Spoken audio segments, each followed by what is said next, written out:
Olá, pessoal, tudo bem com vocês? Eu sou o professor Tiago Valim, estarei com vocês na disciplina História da Educação e Políticas Públicas aplicadas à educação. Pois bem, nós vamos ver que a história da educação, ela revela todo o processo político de luta pela garantia do direito de uma educação de qualidade.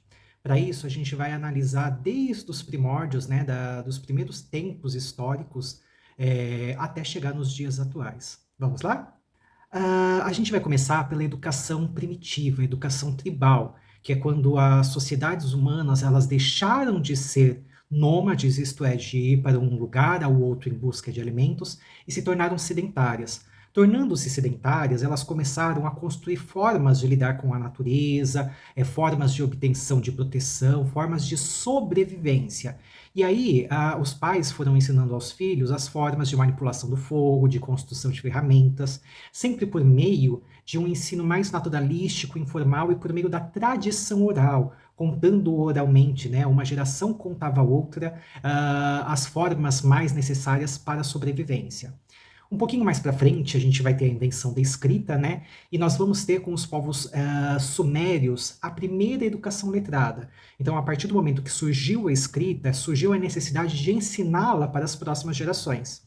E a educação na Mesopotâmia, né, para os sumérios, ela visava principalmente a formação de comerciantes e a formação de sacerdotes dentro desse novo sistema de escrita que ainda estava nos seus primórdios mais rudimentares. Séculos mais para frente, nós vamos ter a educação grega, que é a base, inclusive, do nosso sistema educacional.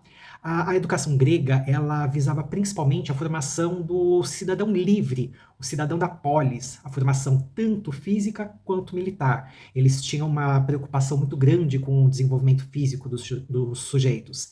E a forma de educação que eles organizaram chama-se paideia. A paideia envolvia tanto ginástica, gramática, retórica, música, matemática, história e filosofia, que era a ciência, né, mais exponencial, que os gregos foram os grandes precursores, né, nas suas proposições filosóficas. Um pouquinho mais para frente, os romanos eles vão conquistar a Grécia, eles vão aderir no seu escopo cultural toda a bagagem de construtos teóricos, né, da cultura grega, e aí os romanos eles vão espalhar essas ideias para todos os territórios que eles foram dominando ao longo do tempo. Os romanos, inclusive, foram os primeiros a elaborarem um sistema de ensino mais aos moldes daquilo que nós conhecemos hoje. No entanto, eles pensavam numa educação, mas ainda era uma educação para a manutenção dos privilégios. Enquanto os plebeus eles aprendiam a plantar, né, a colher, os patrícios, que eram as pessoas da classe mais abastarda, né, da classe dominante, aprendiam uma cultura mais superior, como a literatura, as artes, a retórica e o debate. Lembrando que os romanos, né, os povos romanos, eles deram um alicerce para a constituição do nosso direito. Então, muito daquilo que nós temos como leis, a gente traz da bagagem que os romanos apresentaram inicialmente por meio do seu sistema jurídico, que foi tão inovador para aquela época.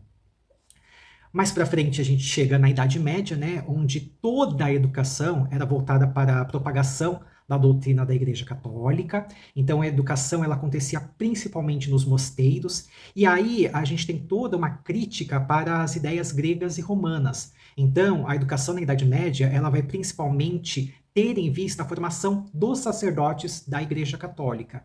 E aí, com isso, toda aquele arsenal cultural, né, da retórica, da filosofia, ele vai ser esquecido por volta de 1000 anos em prol apenas do ensino da transmissão dos preceitos da Igreja Católica. Na época da Idade Média, a população não sabia ler, escrever, nem fazer contas. No entanto, no final desse período, o comércio começa a crescer por conta das grandes navegações.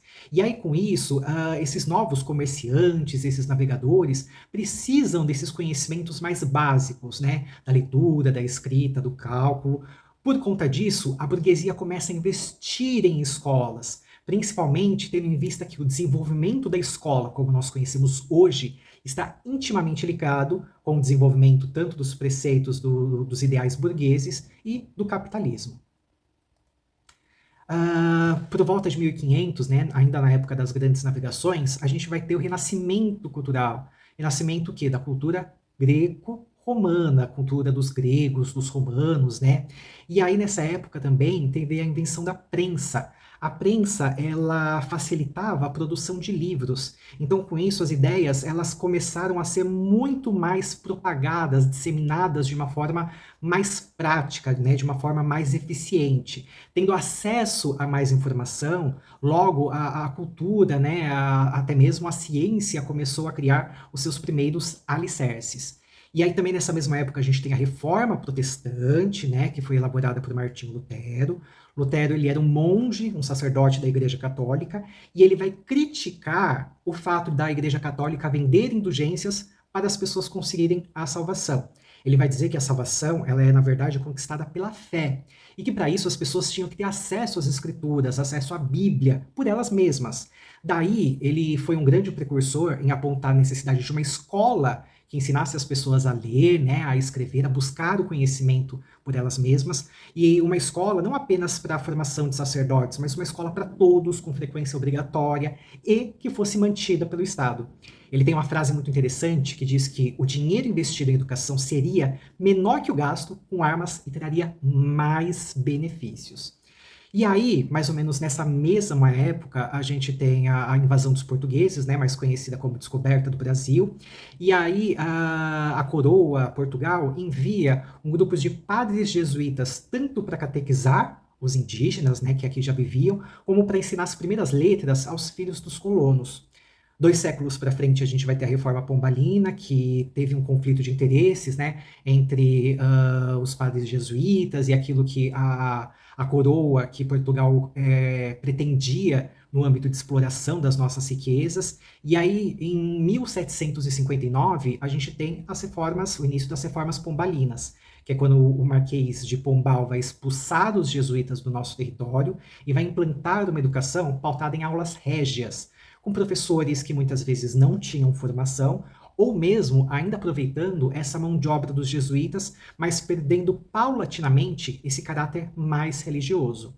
Em 1808 a gente tem a chegada da família portuguesa ao Brasil, né, que aí se instaura o período joanino, e nesse momento a gente tem marcos muito importantes para a educação e para a cultura do país, que foi a implantação da primeira biblioteca, que até hoje existe no Rio de Janeiro, e também a criação de diversas instituições, tanto de artes como de ofícios.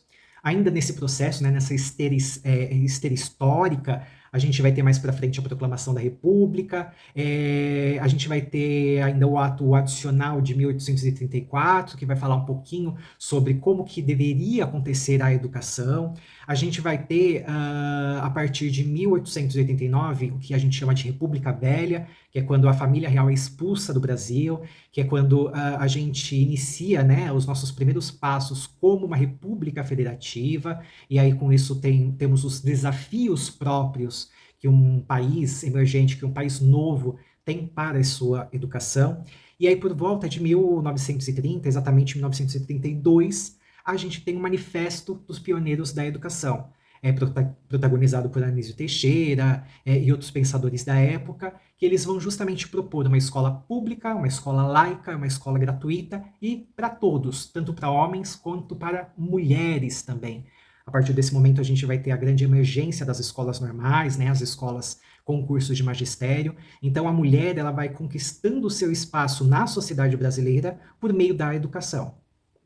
No ano de 1934, a gente tem algumas mudanças na legislação brasileira. A gente tem a Constituição Republicana de 1934, que é justamente a legislação que vai trazer essa divisão que até hoje ainda perdura no imaginário das pessoas, de pré-primário, de primário, ginasial, colegial e o ensino superior. Interessante que a Constituição de 1934 ela vai primar, né, para que fosse oferecido o ensino primário, que corresponde ao nosso Fundamental 1, de forma gratuita e obrigatória. Mais para frente a gente vai ter em 1964 o golpe militar, que aí vários direitos que foram adquiridos, né, que foram conquistados, eles começam a ser perdidos. A gente vai ter um movimento muito grande de burocratização do ensino público e também as teorias, né, os métodos, as formas de ensino, elas vão começar a tirar cada vez mais autonomia, tanto dos educadores quanto dos educandos. A gente vai ter uma nova LDB, né, nessa mesma época, que vai trazer, além dessa questão da burocratização, da perca de autonomia, desse caráter mais técnico, tanto que é uma época conhecida como tecnicista, vai também procurar equiparar o nosso modelo de ensino ao modelo dos Estados Unidos, por meio de um acordo que chama Acordo MacUsard. Chegamos aos anos de 1980, principalmente 85, né, que tem o fim da ditadura. A ditadura, ela deixou muitos rombos, principalmente financeiros, para o nosso país, como uma dívida externa muito grande, e aí a educação, ela ficou o quê? Sucateada. Pensando nisso, né, e mudar essa situação, a gente vai ter, em 1988, a nossa Constituição Federal, a Constituição Cidadã, que vai dizer que a educação é dever do Estado e da família, é um direito de todos, que todos podem e devem ter acesso, principalmente vai organizar essa questão financeira que vai embasar, né, que vai dar o sustentáculo financeiro para a educação e vai também dividir as funções onde estados, municípios e a própria federação, cada um vai ter uma responsabilidade diferente. Para que a Constituição ela fosse, para que a Constituição ela seja de fato efetivada, a partir desse momento a gente tem a construção de políticas públicas. E o que são políticas públicas? São um conjunto de decisões governamentais, como programas, planos, ações, projetos, leis, que visam justamente garantir que os direitos contidos na Constituição sejam de fato realizados, que eles sejam praticados. Então, as políticas públicas em educação, elas nada mais vão fazer do que procurar resolver, solucionar problemas no âmbito do nosso sistema educacional. Para isso, para que elas sejam construídas, elas vão se pautar principalmente na escuta tanto da sociedade civil, das comunidades escolares, dos conselhos, das entidades, das diversas instituições, dos conselhos do setor privado, né? Justamente para que as leis, as normas, os documentos que regem a educação sejam coletivamente e de forma democraticamente construídos, para que tenham o olhar de todos os atores envolvidos. Aí a gente vai ter a diferenciação entre política de Estado e política de governo. As políticas públicas são políticas de Estado, isto é, elas não mudam com a troca de governo. Já a política de governo, como o próprio nome diz, são as políticas que cada governo, né, que cada partido que está no poder vai elaborar os seus próprios projetos, os seus planos, as suas legislações, tendo, portanto, esse caráter mais temporal. Enquanto a política de Estado, que representa as políticas públicas, ela é algo que vai ser contínuo, vai perdurar por diversos governos, por diversos mandatos, justamente porque as políticas de Estado visam garantir tudo aquilo que está contido na Constituição Federal.